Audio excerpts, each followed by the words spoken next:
evening, everyone, and thank you for being here. On behalf of the International Center for Ethnic Studies in Colombo, I'd like to welcome you to the fifth and final session of our five-part series titled Countering Hate Speech, which is the second of two practical sessions on this topic. Thank you to the Rosa Luxemburg Foundation South Asia for their support for this series. If you require translation of this session to Sinhala or Tamil, please click the globe icon on the bottom panel of the Zoom screen and select the language you require. I would like to introduce you to our speaker this evening. Darshita Gamage is the head of trainings and research mobilization at Hashtag Generation, a movement led and run by a group of young, tech-savvy, socially conscious Sri Lankans advocating for the meaningful civic and political participation of youth, especially young women and young people from minority groups. We will have a Q&A session right after this discussion, but please feel free to send in any questions or comments during the discussion through the chat on Zoom, or if you're watching on Facebook Live, leave us a comment. All right, Darshata, over to you. Right. Thank you very much, and good afternoon to all of you all. And also a big thank you to the International Center for Ethnic Studies for giving me this opportunity, and also on behalf of Hashtag Generation, we're extremely happy and happy to be part of this entire series. And this is actually our third engagement, and we hope of the five-part series, and we hope it has been quite useful and impactful, and we've been able to send across a message to all our audiences who have been joining. Like I said, we've been engaging as Hashtag Generation in this series, and also last week we started to talk about practical applications, or how do we practically look at ways of remaining safe. So we actually discussed about critical thinking in the digital age. And of course, it was not me who was here, it was Sanel and Netmini who joined with you all last week. But does any one of you all remember what we've discussed during the last week, when we were trying to talk about critical thinking in the digital age? You can use the chat or share your feedback or what you've learned through the last week.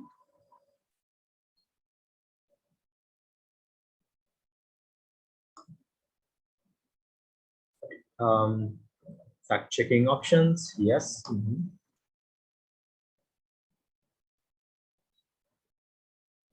Any more responses? And also, just like Nabila said, there is time for Q&A towards the end of the session, but also I would really appreciate if you all can continuously engage and continue this discussion, because it's more impactful to have a more discussion of sorts rather than just me doing a one-way session. So I really appreciate if all of you can also engage and giving your responses, and also ask questions whenever you all have doubts. Right. So I'll just do a quick refresher so that we remind ourselves of what we have discussed so far under the theme of critical thinking in the digital age. Right. So we actually looked at the digital landscape in Sri Lanka. What are the key elements, and how many people, what's the percentage of people of the community that is online, and what are the kind of platforms that people in Sri Lanka really use.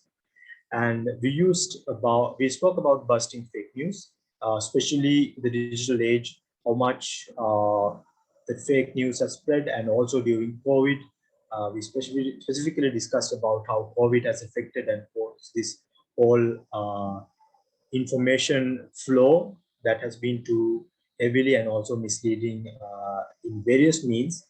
And of course, we spoke about gender and hate speech. So what are the kinds of harmful narratives, harmful speech that all of us have seen at different points of our life on social media in different ways? And it has taken a gender perspective at times, and also at times it has been of hate. And also, we spoke about coordinated inauthentic behavior. I hope all of you all can remember what coordinated inauthentic behavior is.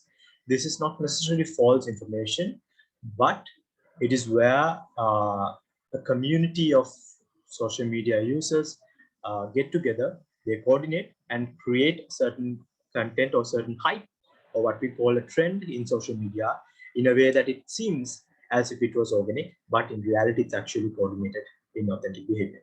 It feels as if, it makes you feel as if the understanding or the social dynamics or social paradigms are on the line of the specific topic, but in reality, it is an inauthentic behavior that has been created.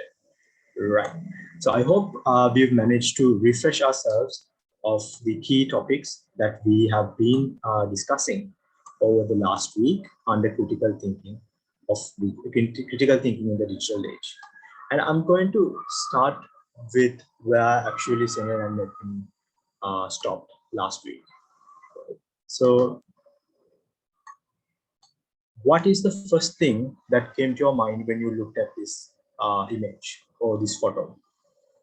What did you feel? What do you feel when you look at this?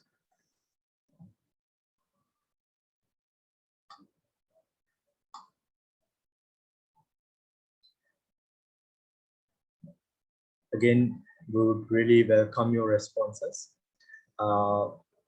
And so being manipulated. Anyone else? Thank you, Siva, for sharing that. Any other responses? Any other thoughts?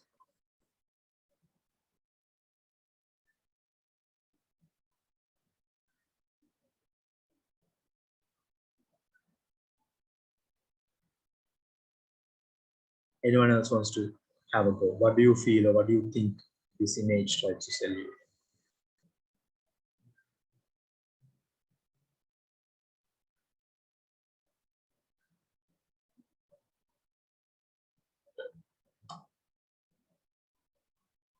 Puppeteering.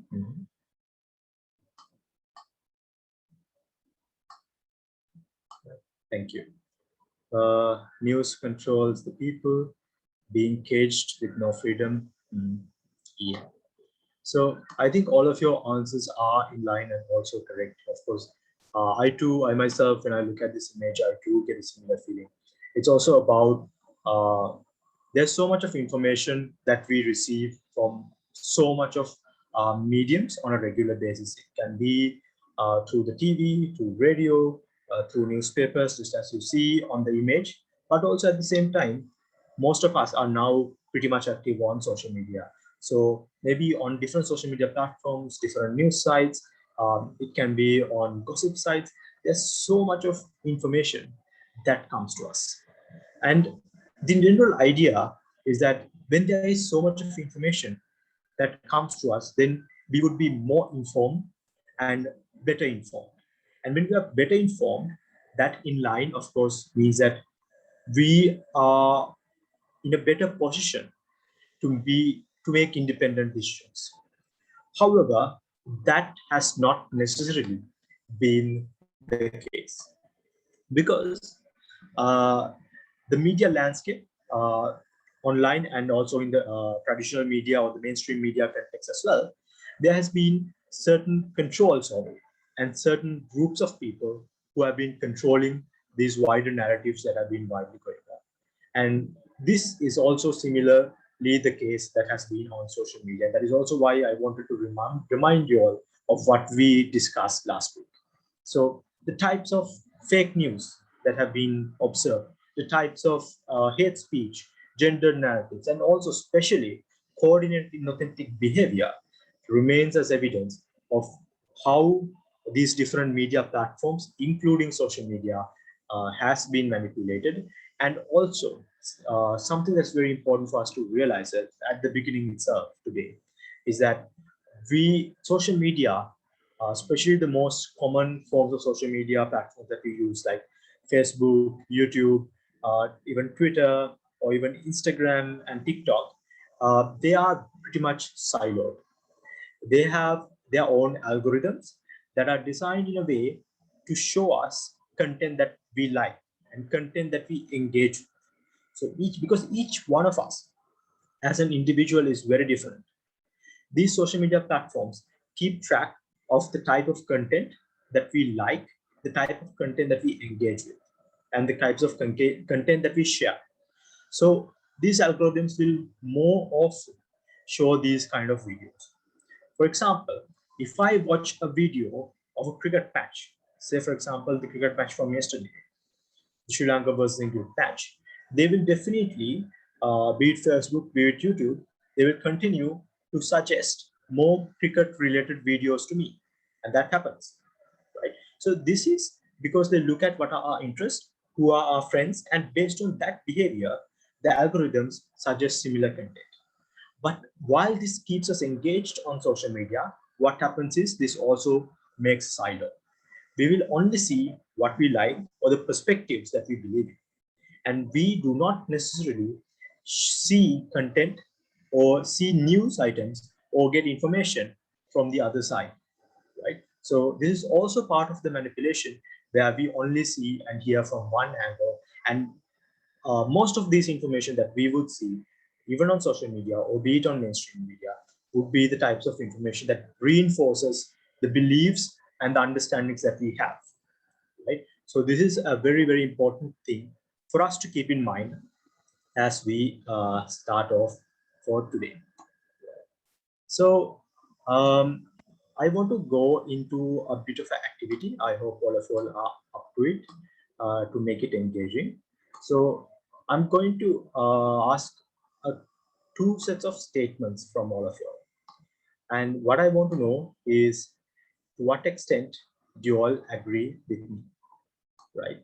So I'm going to share on the chat with all of you all a link for Menti link. I hope all of you all can see it. And I'm sharing the screen. So my first question or my first statement is most of the content that I see on social media is harmful. So you all can either disagree or you all can agree, and you all are different spectrum of answers between those two. Between strongly disagree and strongly agree to choose strong, and you all can choose this. I see one response coming in, so I'll also ask everyone else to join in. So most of the content that I see on social media is harmful. You all can agree or disagree as well. We have 3 responses. And if anyone's having any technical difficulty, please let me know.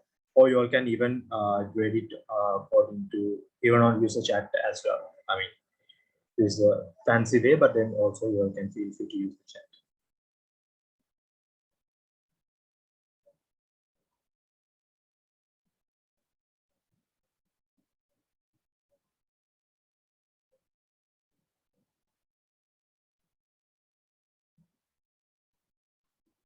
Can we have a few more responses from everyone who's joined in? Most of the content I see on social media is harmful. Right. You can click on the link that I've shared with all of you all. I'll share again. Open that link, and you all can get an interface where you all can submit your responses, or you all can just use the chat and give a rating from between 1 to 5 as well, where 1 is basically strongly disagree and strongly 5 would be strongly agree.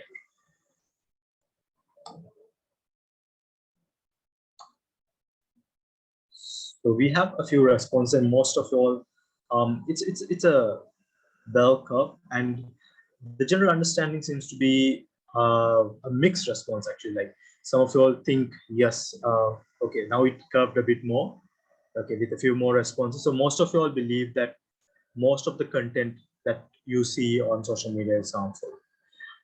Would someone like to elaborate a bit more? Of course, we can give a bit more time for all of you all to respond. But anyone else want to add in, like anyone wants to share, is do you think most of the content that you see on social media is harmful? Or any feedback or comments anyone wants to add in?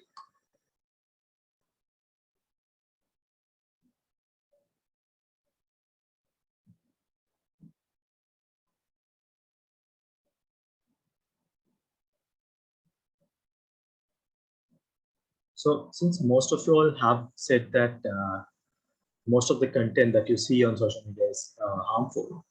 It's harmful content plays well on social media. Yes, there is a general understanding that we mostly see harmful content and they perform really well on social media. Any more comments, ideas that you all want to share about harmful content and how we all see it? It's a very interesting thought.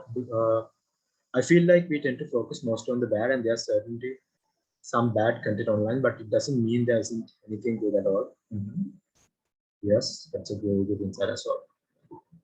Yeah. So my feedback is, this is my opinion, and of course you all can also have different opinions. I don't necessarily think that most of the content on social media is harmful. And even as hashtag generation, we study, we analyze a lot of content that's on social media, and I don't think most of the content is harmful. But of course, like the point that has been raised, uh, there can be a lot of harmful content that we see that performs well or reaches us better than non-harmful content, right? So because they can perform well, and like I said, on algorithms, on social media platforms, they can perform better. And harmful content is embedded into seemingly benign content like advertisement. Yes. So harmful content, I think, especially last week, Senel and Minnie discussed with you all in detail. There can be a lot of forms or a lot of types of harmful content that can come in, right? So just want to elaborate on my opinions that, again, most of the content that I see, most of the content on social media is not necessarily harmful, but there can be, of course, we might see a lot of harmful speech because of how the algorithms work. And also at the same time, like I said, there's a siloed approach. The content that I see and the content that you see would be very different. Even if we sit next to each other, the content platforms, different types of content we see are going to be very different from each other. Therefore, the realities or the realities online for us would be different, right? But also, it's a very interesting point that I also want to discuss with you all. So I'm just going for my next second and final statement. There is nothing that I can do against harmful content on social media. I think from the previous statement, everyone, I mean, most of you all did agree that there's a lot of harmful content. And I think every one of us agree that there's a lot of harmful content that's on social media and that needs attention. And that is why we are here. But what do you all think about this statement? There's nothing that I can do against harmful content in social media. Do you all strongly disagree? Do you all strongly agree? Or are you all somewhere in between? There's nothing that I can do against harmful content on social media.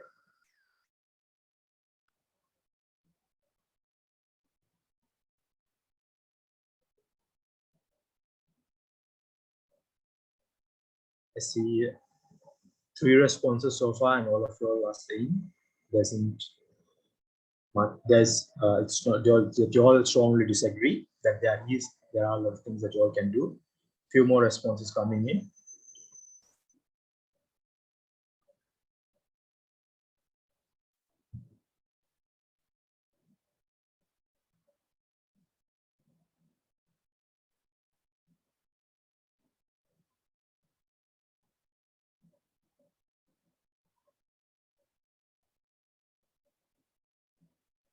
I think most of you all here who have responded so far, there's general agreement that there are things that we can do on social media against harmful content, right? And that is probably also why that all of us have come together, that we can do something. But then, what are the things that we can do?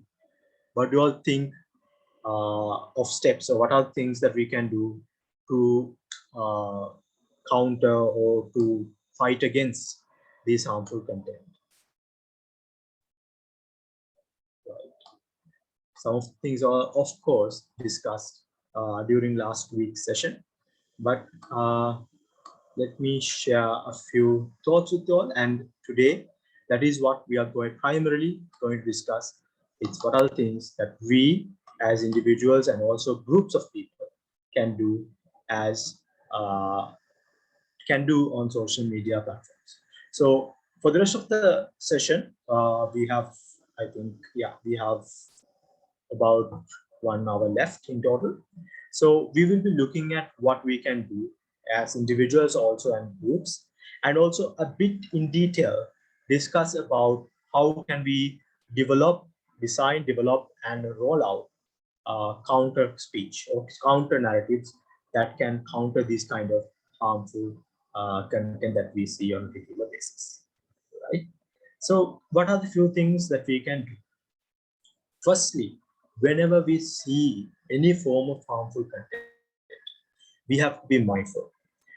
We have to be very mindful. I think Senel also spoke about name it to tame it technique last week. So it's very important that we do not let our emotions or get in our way and our urge to share things, right? Just because we come across some sort of content. Sometimes there are a lot of content that seems very true, that's in line with this narrative that we've heard. And sometimes also it's very emotional. It can be in good ways, like very happy thoughts, but also it can be very negative thoughts as well, right? But or never let our emotions get in the way and let them control you. Be mindful. And also something that happens is the moment that we see some sort of content, especially if we see some sort of harmful content, we have an inclination that we want to respond to it, right? So we try to put an angry reaction, we comment on it saying this is wrong, this is bad, why are you doing this? Sometimes we share the content with a caption saying this person is doing this comment is there, why are you doing this, sort of a disagreement. But what is important to realize is, again, I'm going back to the social media algorithms, right? The moment you react, the moment you engage on any of these responses, these platforms think that these are content that are popular, and they will actually give more prominence to that content. So the moment you even put an angry reaction, the moment you comment on it, and even with a negative comment, the social media platforms, the algorithms, the backend in it will automatically show it to more people. So do not respond to these kinds of hate speech and harmful narratives. Try to ignore. Use the name it to tame it technique. And if you can't remember, please check out the session from last week. It's still out there on Facebook. So check it out and try to remember that. It's a very, very useful practice to do, right? And if you are personally targeted, that happens, especially it can be gendered harassment or based on ethnicity or any form of identity.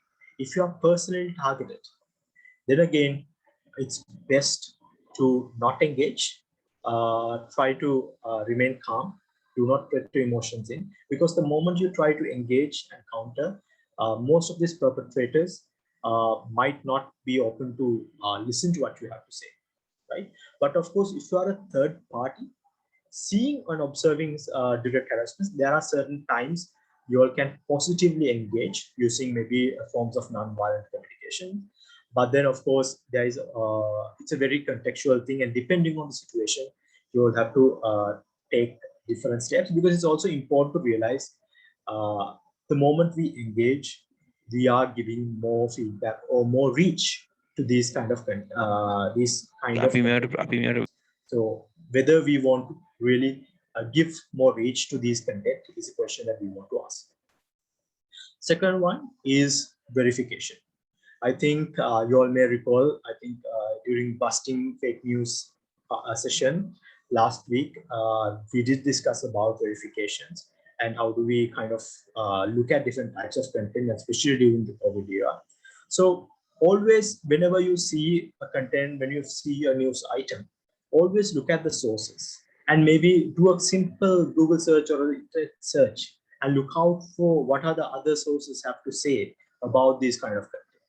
And then maybe there are other tools like you can do a reverse image search. You can do You can use platforms like fact-checking, recognized fact-checking platforms that publish about different instances that have been there. And also, if you see a different opinion about certain things, make sure to look at multiple sources, right? For example, one of the good examples of recent times is the damage caused by the disaster in the Express Pearl ship, right? So there have been certain news items of saying there has been no damage, while some sources say there has been damage. But an in-depth analysis that we recently did as hashtag generation, we identified it's that most of the scientists do agree that there has been damage. It's just that the extent of the damage is what is not clear at the moment, because it will also take a lot of time and effort and scientific research to really identify what's the extent of damage. But then that was reported in different ways by different platforms.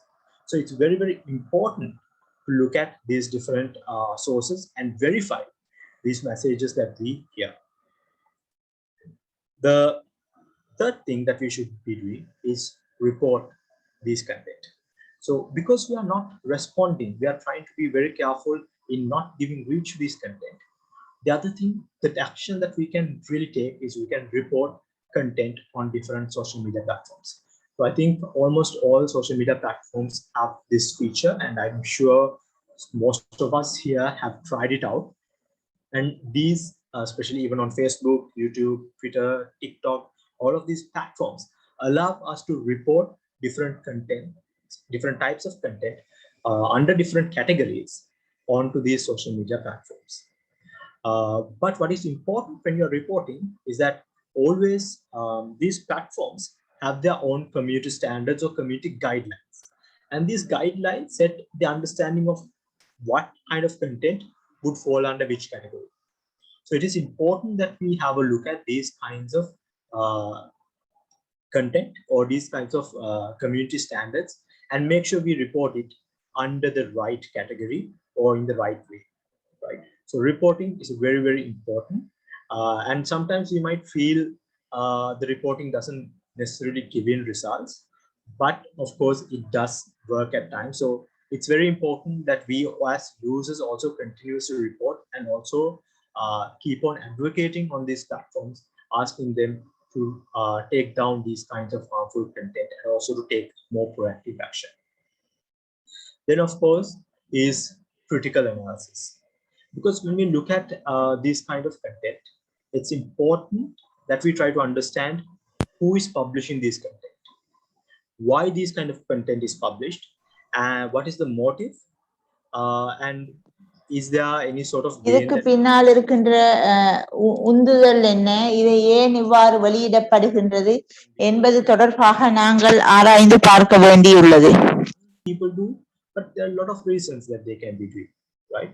So it's important to look at what are the reasons behind this one. Why is this particular person or what is this particular group of people publishing this kind of content? Is there a particular reason that they want to achieve? Is there a particular goal that they want to respond? And also look at what are the types of reasoning that they can do. Yeah. So we have a comment on the chat. Multi-stakeholder participatory regulation of social media is long overdue. If society does not join in the regulation, the state will monopolize the regulation. Mm-hmm. It's a very, very interesting comment, and also definitely a discussion or a discourse that we need to have very much widely.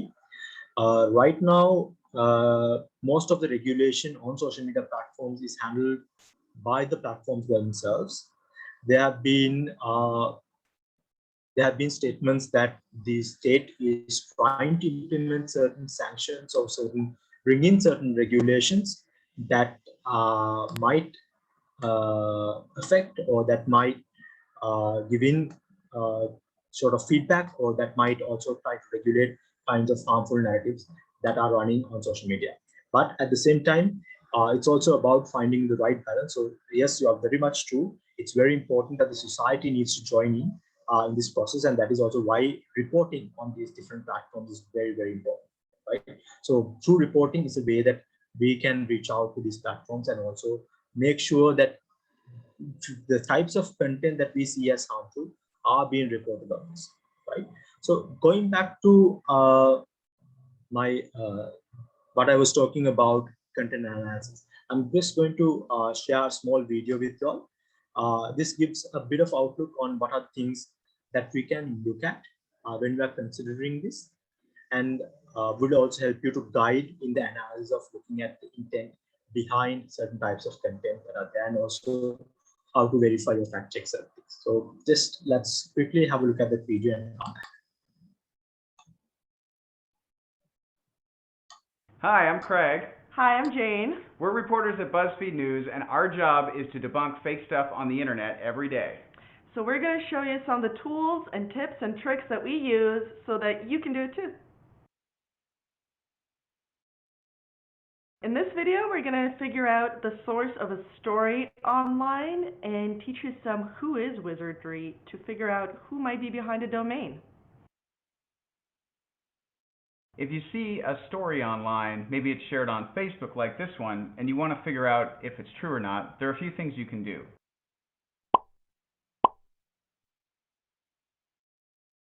So first, if we click on it from this Facebook page, it's going to open up the article page. And we can see here that it's a site called onlypolitics.info if we look up at the domain name. Now, I'm not really familiar with that site, so I want to investigate a little bit more. If I scroll down, I can see that there's no links to an about page or any kind of information about the site, so that makes me a little bit suspicious.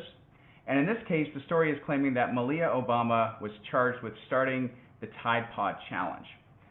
So if you want to figure out whether that's true or not, we can see in here there's a quote that they say is from Massachusetts Police Chief Jack Bowman. So we're going to copy that, and we're going to paste it into a Google search, and let's see what we get. So our first two results here are articles debunking this claim.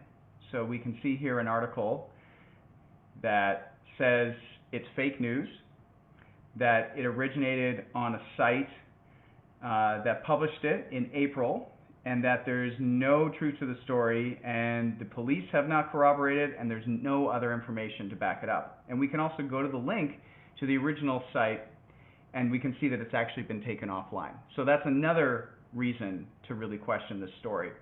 In this case, you can be pretty sure that Malia Obama did not start the Tide Pod Challenge. So if you want to know a little bit more about the website that originally published the Malia Obama story, there's a really easy way to do that.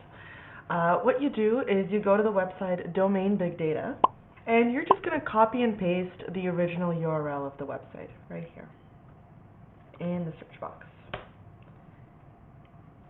What that does is it tells you the name of the person who created this website. Sometimes it's hidden, but a lot of the times they don't necessarily hide their identity. So right here we see that this website is owned by a man named Christopher Blair. And we see that this website is just 8 days old. So it is probably not a very reliable established media organization. Through this, we can also see other websites associated with the email address Christopher Blair registered his website under. So there are 14 other websites. Let's check it out here. Just click on the email, and here are all the other domains that Christopher Blair has registered. Looks like all of them were in 2018, including nofakenewsonline.us, and you've uncovered a small network of fake news websites. Congratulations!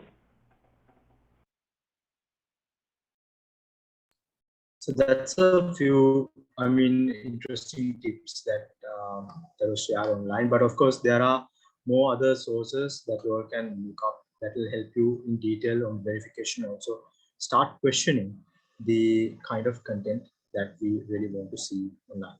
Yeah. So another interesting message that we've got is so-called self-regulation is a pure myth. Then we won't need laws or police or courts. The owners of social media laugh all the way to banks as homes burn and minorities get slaughtered, which is faster implementing such incitement violence, reporting the incitement, or just pulling the flag. That's a question I think all of us should try to answer ourselves. And this is, of course, each one of us are entitled to our own opinions. And I don't necessarily see pulling the plug on social media as the answer to our question. Right? Regulation, trying to find ways how we can make the social media space more inclusive, and also making people more aware through programs like this, right? Engagements similar to what we are doing right now. Those are things that we can make social media spaces more engaging. And of course, it will take time. It will be a lot of effort we required, and it will also take a lot of time. But pulling a plug would be seen as an easy way to. But also the question that we need to also ask ourselves is, do these all these forms of harmful speech, hate speech, fake news, harassment, or even other forms of harmful speech, have it did it all start because of social media, or have it existed? Has it existed before social media? Because social media is a new phenomenon. It's about 20-25 years old maximum, right? So didn't hate speech exist before that? I mean, Rwandan genocide was led by hate speech, and it was on radio, right? There are so many other examples, just to say that these harmful speech or harmful types of narratives are not something new, right? So just because we pull the plug on social media, I don't think it will give us a solution. But we need to find more practical and comprehensive opportunities, and those are things that we want to discuss today. So let's see what we, I mean, few points that I've already discussed about critical analysis. We spoke about being mindful, about verifying content, reporting, and also critical analysis. These are things that we can do as users, right? And we have a responsibility to do so, to make sure that people around us also remain safe. Right? It's about us taking ownership and making sure that there's something meaningful that we can do. The next step is redress, because these kinds of harmful speech, be it directly targeted at someone or even indirectly, there can be severe repercussions on that person, right? And the damage on or harm on the mental health of people, that has been a common outcome that we have observed on social media. So if you know a victim, or if you know someone that's been targeted, please reach out to them, offer them support, right? And also maybe direct them to people who can maybe give professional support. There are people who can maybe legally give legal support, or maybe provide psychosocial support and help them out. And make sure that you are with them, the people who are being victimized through these kind of harmful speech, and be a strength. And if you are being targeted as an individual, then again, maybe talk to people who are close to you, maybe your friends or family, and maybe reach out to professional help, because it helps. It's really important to make sure that we take necessary steps for redress, and make sure that our health is also prioritized and not challenged or damaged by these kinds of harmful speech. Then, of course, comes counter speech, right? So counter speech, does anyone of you all know what counter speech is? So have you all heard about counter speech? This is actually what we want to really share today. Like, one of the most important things that we want to share is about counter narratives or counter speech techniques that we can use as individuals, and also try to address it, right? So what is counter speech? Counter speech is basically any direct response to hateful or harmful speech, when which seeks to undermine these kinds of harmful speech. So any form of responses that are hateful or any kind of responses to hateful or harmful speech is what we call counter speech. Can anyone of you all remember any good examples, or want to share any good examples of harmful speech or counter speech that you all have seen? Any forms of good examples that you want to share with us?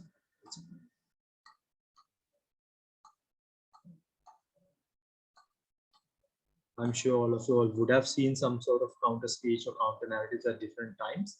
There have been a number of good examples that we've observed. I'll just share, I mean, there have been of different forms. We'll discuss in more detail. This was one particular meme about not allowing cremations due to COVID-19 in Sri Lanka, how racism has been a Trojan horse. Another one is, you all might remember this particular video of what was called the Punchi Dupate Katava. I'm not going to play the whole thing in the interest of time, but I'm sure most of you all do remember this Punchi Dupate Katava, and if not, you can it's publicly available and you can check it out on YouTube. It was a really interesting video that spoke about communal harmony at a time where it was needed. So these kinds of engagements that are kind of challenging directly these kind of harmful narratives are what we call counter speech or counter narratives. So counter speech again takes two forms. One is what we call proactive. So these are organized counter messaging campaigns, and these campaigns look at countering types of stereotypes, negative narratives that are common in society, and they proactively design these campaigns to counter these kind of narratives. The other ones are reactive. So these are spontaneous, organic responses, sometimes spontaneous and organic responses to types of harmful narratives that are emerging. For example, there were organizations, including us as hashtag generation, where we responded to the anti-burial stance taken by the government due to COVID-19, right? Or even when there were posters that act racism, right? A lot of people took up stances against hate speech. While hate speech is a common thing, there were people who were taking up stances, right? So these are reactive responses. So proactive and reactive types of counter narratives are there, right? And in terms of counter speech, there have been different studies, of course, that have been, and they can be of different forms. They can be one-to-one, that you can directly reach out to the people who are engaging in counter speech, and they can be many-to-one, one-to-many, or many-to-many forms, right? But let us now actually discuss or take a bit of time to really look at what are the 4 stages. How do we develop counter speech? So this is particularly part of an exercise that we as Hashtag Television is doing right now. We are trying to document or produce a toolkit on basically how do we create counter speech. On that, we have identified 4 stages: planning, producing, publishing, and post-publishing. Of course, for some of us, some of you all, this might look as a bit simple, but we want to look at in detail what each of these stages would mean in terms of this counter speech or producing counter narratives. What does each of these stages exactly mean? Because we believe in long-term and sustained messages. So it's not just having one-off content, but carefully planned long-term strategies in counter speech, and also ensuring that we do not create any forms of negative repercussions through, because if we don't think through, there can be negative repercussions on some of the things that we say. So we always follow the principle of do not harm. So it's very important to follow this entire process and make sure, like I said, it's a feedback loop. It's a feedback loop, and there's something, this is something that we cannot do overnight. So something that we have to continuously keep doing. So this is a model that we are proposing, and that based on our work and also based on research that we have extensively done. Right? So let's talk about planning. What does planning involve in terms of producing counter speech? So first thing is we need to identify the issue. Right? So there are so many issues. Even last week, Samir and me discussed in detail. It can be religion, ethnicity-based hate speech, gendered hate speech, harassment, fake news. Maybe depending on a certain particular issue, it can be about deforestation. It can be fake news surrounding the ship disaster. It can be targeting ethnicity, or it can be misleading news items from the different news outlets. So we need to identify what's the issue. We need to know what the issue is because we are trying to find an answer. Then we need to understand whether our response, whether we want a reactive response or a proactive response, whether we are going to plan a structured, in detail campaign that is addressing to the stereotypes of our society that exists in our society, or is it a reactive campaign to the narratives that are ongoing on social media, and we are trying to counter or be a buffer to the damage that is trying to be created online. Right? So the next stage is we try to analyze the context, because we need to know what's going on in the society. We need to know what are the narratives that are going on, because what we see might not be the only types of content. There could be different other versions of narratives that are there. And who started this? Where did this origin of this kind of narrative started? And also look at the social aspects of it. Do maybe a SWOT analysis or a PEST analysis. Look at the political, economical, environmental, social aspects, or technological aspects that may involve in the wider society as well.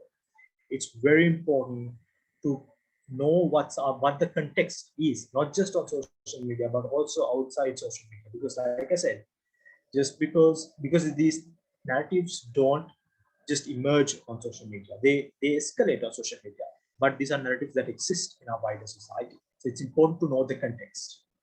Next phase is to look at the audience and the platform. Who are the type of people who are engaging, and what are the kind of platforms, whether it's Facebook, whether it's YouTube, or any other social media platform that has been used by these different audiences.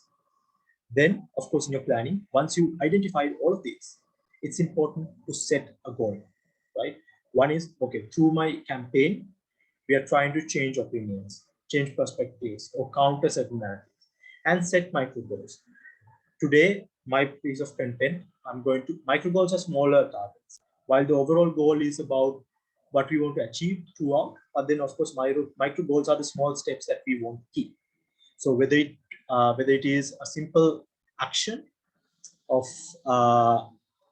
designing a post, designing a video, I'm going to publish a video tomorrow, have a small set of goals that these are things that I want to achieve.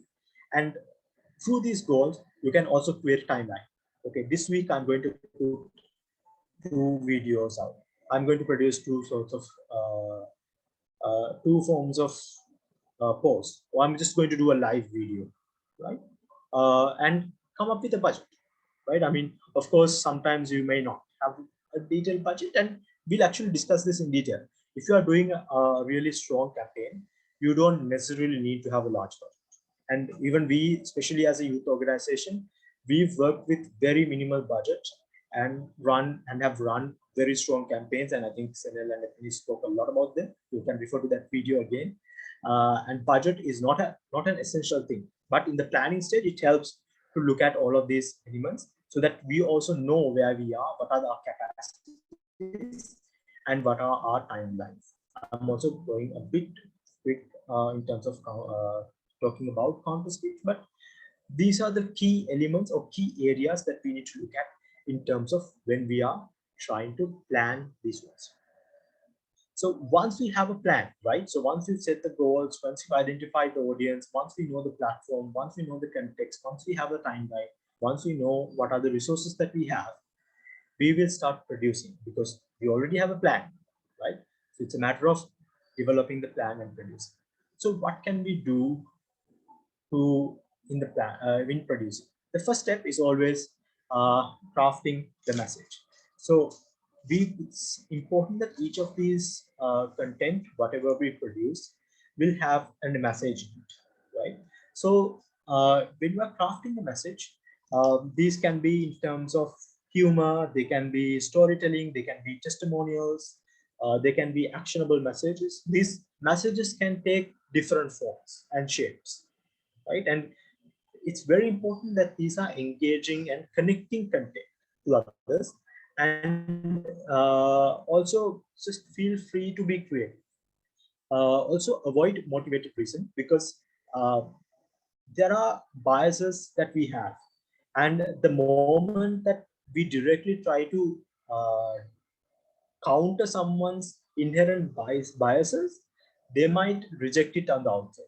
So avoid this motivated reasoning and try to be more creative in it. Don't try to directly counter these inherent social narratives that are going on, but look at new ways of doing, new ways of messaging. And also don't use hostile or dehumanizing approaches. The number one principle in crafting messages is do no harm. And we don't want to repeat the same things that harmful speech creators do, right? So always avoid hostile or dehumanizing approaches in any form of message that we do. Then look at sources. It's very important that we get information from verified sources, and also to keep them online. So whenever we are doing sort of content, it's important that, say, we mention these sources. So if anyone wants to verify, they can go to these sources and check them out. And also consent and privacy. So if you are using stories of people, if you are taking some sort of information, right? So it's important that you have that person's consent and also respect that person's privacy, or in any form of content that you do, right? It's important that we respect the consent and the privacy and the human needs of each and every individual and groups that we engage with, and make sure that they are not that they do not have to face any sort of backlash or damage or harm because of the campaigns that we are trying to do. The next one is the format or the medium. And when we say format or medium, it's of course what is the template, what are the kind of content that we want to use. Sometimes we've seen long videos, sometimes we've seen very short 1 minute, few seconds kind of clips. Sometimes we see memes that have done really well, communicating really strong messages. There are newsletters, webinars similar to what we are doing right now. There can be photo stories that have been quite impactful. There can also be like infographics and different types of formats that does well on social media. And also it's important to keep an eye on the trends, because these different trends emerge from time to time, and these trends do help you all to get a better reach. So it's important to use innovative formats and identify what is the right format for the message that you have already crafted. Next one is, of course, is language and access. And when I say language, especially in social media spaces in Sri Lanka, it's mostly Sinhalese and Tamil. So while English language does have a certain reach, most highest reach comes to the local languages. So it's ideal that we use the local languages in the content that we do. And if we have the resources or maybe people in the team who can really translate this, then if we can use trilingual content, or if you can translate the messages into all the 3 languages, that would be ideal. But of course, that doesn't mean we should always do it, because sometimes it's challenging and depending on the resources that we also have. But make sure it's a language that is closest to your target audience. Right? If you are targeting the Sinhala speaking community, make sure your content is in Sinhala. If you're targeting the Tamil speaking communities, make sure your content is in Tamil. And then make sure it's accessible. So if you want to spread a message to maybe people with disabilities, right, then it should support those communities, right? And also, if you are targeting especially rural communities who might not have the same levels of data or signal, a large form of video might not help. Maybe a simple meme might be the better way. So accessibility of the audience is also something that is very, very important.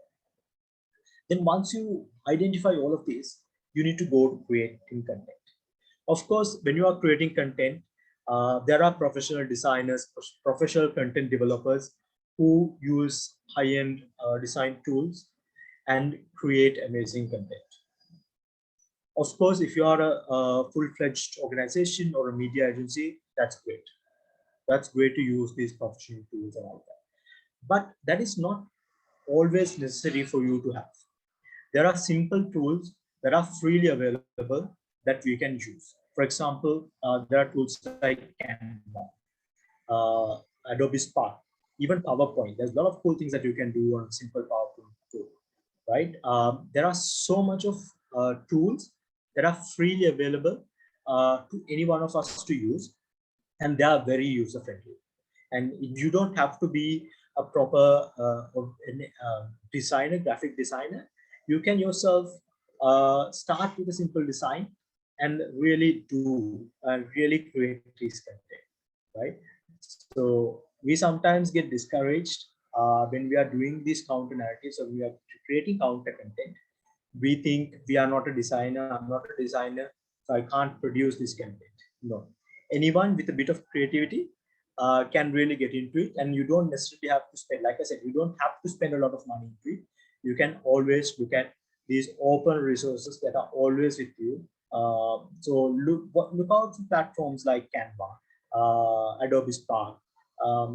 Then there's also Hootsuite that also support your different content, different video platforms. All of that is there, right? So look out for these open content. If you want, you can just run a simple Google search. There's so much of platforms that help you to develop and design and develop these kind of interesting content, right?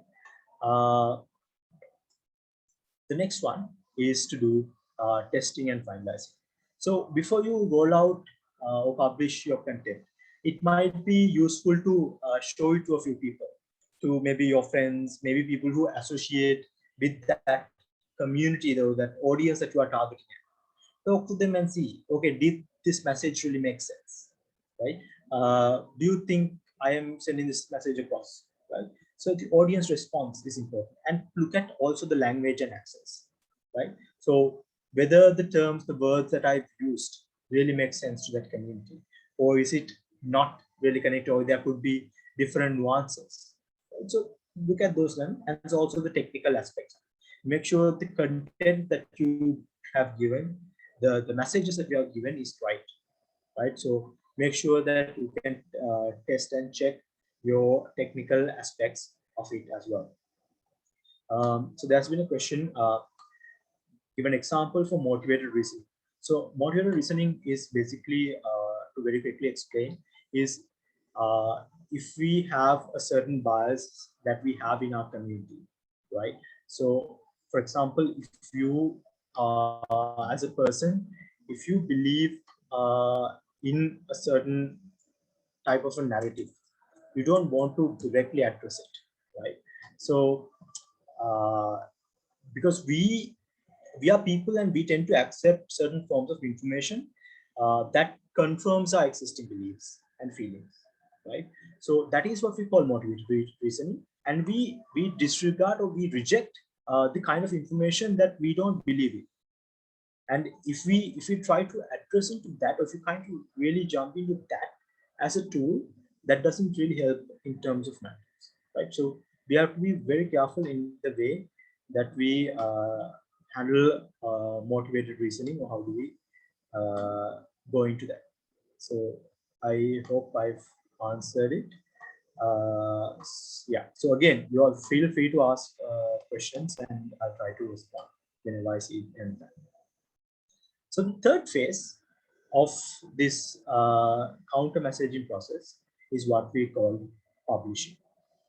So sometimes we think, okay, publishing is, just a matter of, once we have the post, is just putting it up, right? No, there's actually a lot of things that we should consider when we are publishing. So again, one more thing under messaging is always try to talk to the audience, not talk at the audience, right? So to make your content interactive and engaging, right? So it's not about just putting a message out there, but get more people to engage in your content in a responsive manner, and also make sure that people come in on it. And that's also part of something that we do with the publishing as well, right? When we are publishing, it's important to look at the platform ecosystem. There are so many social media networks: Facebook, YouTube, TikTok, Instagram, Clubhouse, Pinterest. There's so much of social media platforms that are widely being discussed. But do we want to post content in all of these platforms, right? It's not necessary to post on all of these platforms. It's important for us to identify on which platforms where is our audience on, right? So if our audience is on Facebook, then let's look at Facebook. But if our audience is on TikTok or on YouTube, then we should look at that platforms. So while there is a wide array of social media platforms, we don't necessarily have to look at all of those platforms. We need to pick and choose what platforms that we need, right? But of course, in terms of statistics, right now, Facebook is the most widely used platform in Sri Lanka. So it might make sense to have most of your content on Facebook. The next one is the platforms versus content debate, right? Sometimes we create one particular post or one particular piece of content and we post it on all platforms, right? I create a post on Facebook, I put it on Instagram, I put it on YouTube, I put it on TikTok. I add a bit of music around it. Maybe I add it on Pinterest, I add it on all the other sorts of social media, right? Because platforms are there, it's a matter of sharing the content. But that is not necessarily the case. Each of these different platforms have their own ways of engaging and have their better criteria, right? So what we would advise is try to customize your content or the piece of information that you are trying to do depending on the platform. The type of content that works or gets popular or gets more reach on Facebook is not necessarily what gets more reach on Instagram, right? And TikTok, it will be very different. So because each of these platforms have different types of users and different types of content that these users look at. So try to customize the content that you do based on the platform that you have selected. And when to post and how often to post. This is something that you learn over time because each of these social media platforms have something called analytics. And these analytics, if you're running a Facebook page, if you're running a Twitter account, even YouTube, they give you an analytics of how your content has performed, right? So depending on the time that you have put, depending on the type of content, depending on the length of the video, depending on the number of posts, the number of words, all of that, it shows how it has performed. And with time and with experience, you will identify how it works or how it works best on the platform that you are using and also with the target audience that you have, right? So use these analytic tools because these are very helpful and it will help you to have a better reach. So usually what times are the peak hours on social media, right? What times do my audience engage, right? And also what are the types, whether it's a video, whether it's a small post, whether it's a live session, what are the kind of sessions that really attract you or your audience with you are things that you should be considering. So it's always important to use the analytics tools on your platforms. Boosting and advertising. Of course, these social media platforms have tools that can support you to promote or advertise or boost, use the term boost your content, right? So you can pay a few dollars to these platforms and they will promote your content. But this is not always necessary. Even as hashtag generation, we only boost selected content only if we feel it's essential, right? Because we've realized there is organic reach that builds over time. And also there are certain types of content that organically get a huge reach, even without boosting. They're the type of content that we say viral, that goes viral. And you don't necessarily have to spend. So sometimes we think, okay, I don't have a lot of money, I don't have a huge budget, I can't do succeed on it. No. If you have done your background, if you've done your context, if you've done your planning and the publishing and the production right, and if you're publishing it in the right time and the right place, then you don't necessarily need to have boosting. You will get the reach automatically. You will get the shares, you will get the comments, you will get the likes because you have been smart on it. But of course, if you do have money, I mean, you can try to spend a bit of money and boost it, but that is not necessary or not essential. And of course, then implement the dissemination strategy, right? So if you are doing a campaign, make sure you have you have your strategy and plan in line and according to timeline, and you implement it in the right way, right? So what time does I put it on Facebook, or what time should I put it on TikTok, or whatever the platform that you're using? So make sure you stick to your plan and work around it, because implementing your strategy that you develop is very useful, because if not, all the first two stages doesn't make really sense of in the sense of publishing.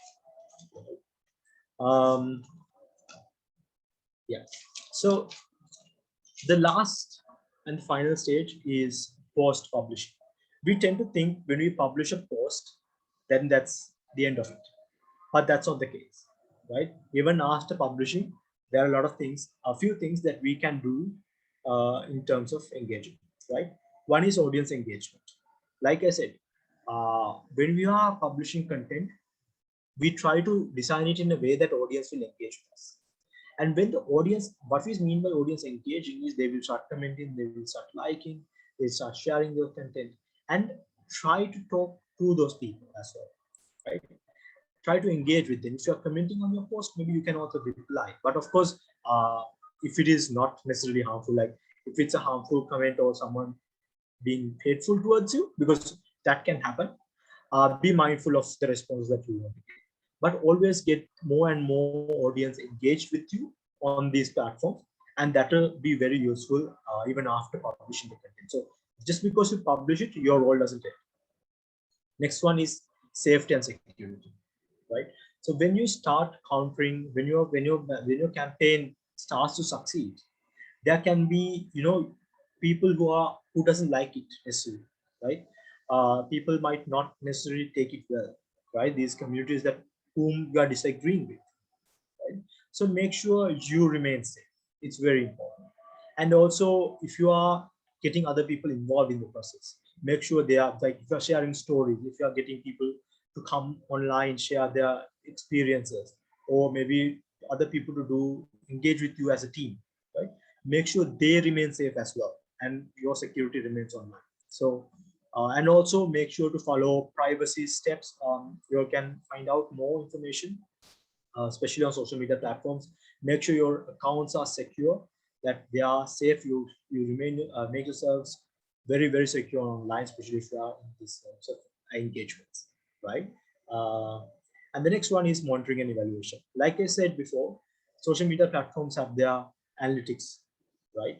So there are two ways of doing this. One is looking at those analytics and look at how many people have liked my post, how many people have shared it, how many people have commented on it, and how many people have actually clicked on it, or how many people have we managed to reach out, right? This is a very, very important thing that we can look at numbers.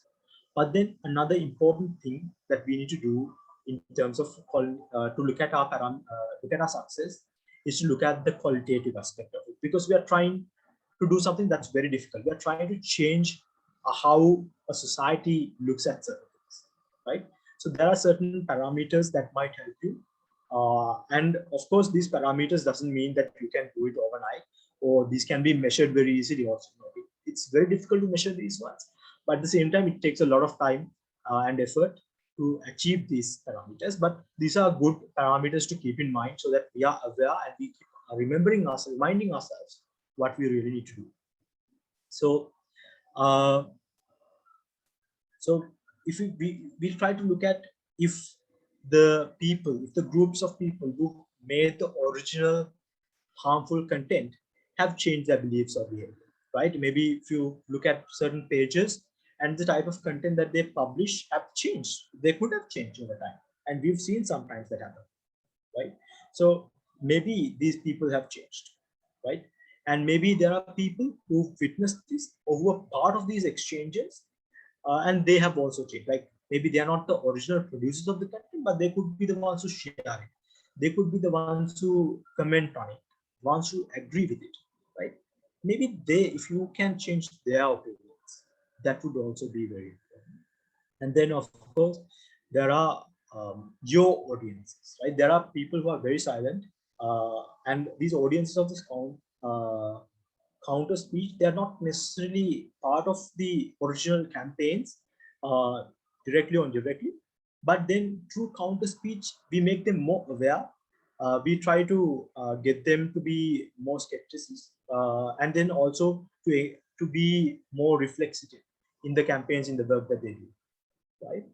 So they are more engaged. They don't necessarily turn like this third party who doesn't do anything, but they engage it. And also we get these people to really share our stories and motivate them on this, right? So these are few parameters for success that we want to continue to look at as we go on, and they will also help us in terms of analyzing what kind of success is there, right? But of course, like I said before, it takes a lot of time and effort in terms of identifying or measuring these parameters, right? So I'm going to stop from here. Of course, if you want to reach out to #Generation, these are social media links. And so far today, we discussed a lot of things. I know it's a lot of content. We looked at few things that we can do as a society, or how we can approach, or how we can respond to different forms of harmful content. And we in depth looked at how we can create, how we can plan, produce, publish, and also relook at the counter speech content or counter speech process, right? We looked at this whole circular approach of it, and those are few things that we discussed, right? And I think it's time, if you all have any more questions. I know some questions came in while I was doing the session, but also because I also gave a lot of content very quickly. What are the other questions that you all want to ask? Any clarifications that you all need in terms of what we did? And also maybe if you all have any feedback and comments as well. And maybe while till the questions come in, something maybe also to address some of the comments that came in earlier. We are individual citizens, or we are groups of people who are here trying to do something good. And we are not saying necessarily that we can answer all the solutions or find solutions to all the problems that are out there in social media. No. But we can try to create change. We can start looking for answers, and we can slowly also gather momentum as a society. Like I've always said, I said this a couple of times, we can't do or we can't change social media overnight. But with a due process, by keep on trying and by making more people aware and understand how this entire process works, we can really try to make this a better place. And also something that I personally believe is that social media is a tool, and it doesn't necessarily mean that social media is a bad place. No. It's a tool that is out there, and it is the wider society that really reflects the ideas, narratives, the messages that are on the physical spaces, or the real spaces that are out there, are reflected onto these digital or virtual spaces. But the challenge in social media is that it just escalates within seconds. A message that may have taken months to disseminate 10 years ago will be circulated in just a matter of seconds today, right? So that is the challenge that we have with social media. And that is also why we as individual citizens, and we as groups of concerned citizens, we have a right, we have a responsibility to also work towards making this a better place. So just closing down a space, in my opinion, will not work, because there are also wider problems in our there are more problems in our wider society. And also at the same time, social media, I mean, because we've spoken a lot of negativity about social media, but at the same time, social media gives a lot of space, open space for people to engage. I mean, for us, we are #Generation, we are a youth-led organization, and it gives us a space to actually disseminate our message, to really speak out and voice out, right? I mean, we are joining now on social media. There are people joining on Facebook. We are using Zoom as an online platform, because it's available to all of us. While there are negativity, while there is challenges, this is an open space for us to use it as a voice, right? So we also have to be responsible in the way we use it and try to make it effective. Yeah, so we have a question.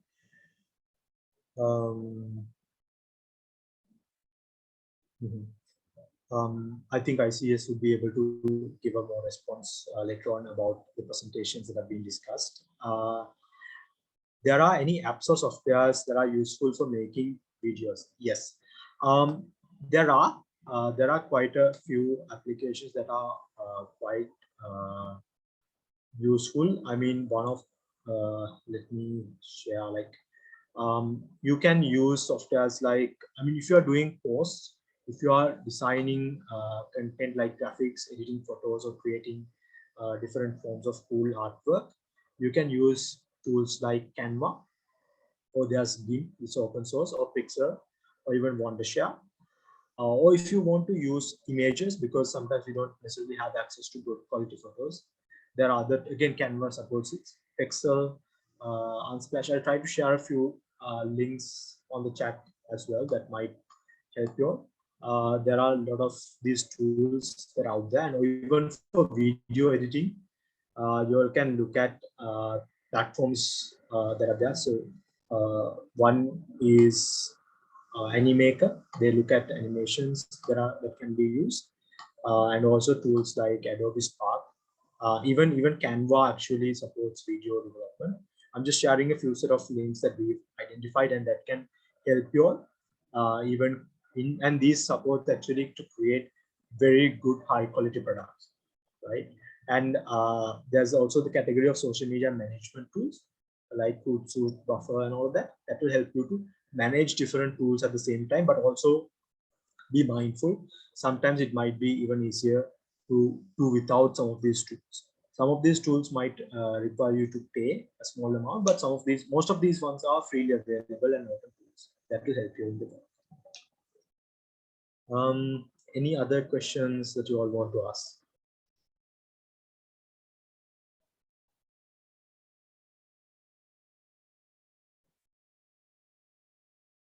So if we don't have any questions, I think I can hand it over back to the ICS team.